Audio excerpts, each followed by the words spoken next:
Any Laravel application comes with a very powerful tool named Tinker. Tinker is a read, eval, print loop, which stands for REPL. REPL gives you a prompt similar to the command line that mimics a waiting state of your application. Tinker is awesome when you want to perform simple database interactions, especially when you want to try out new ideas.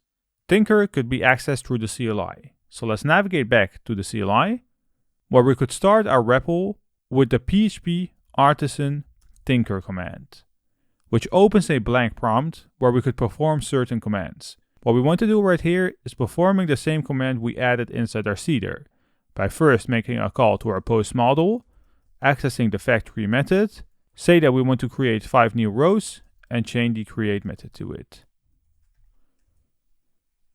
As you could see, it has created 5 new rows for us since the last ID is 1014, which is correct because we have created 5 rows twice.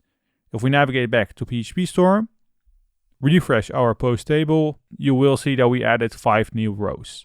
Quick note, whenever you make changes inside your code and you want to perform commands inside Tinker, you need to exit it first and perform the PHP Artisan Tinker command again, which will then use the most up-to-date source code.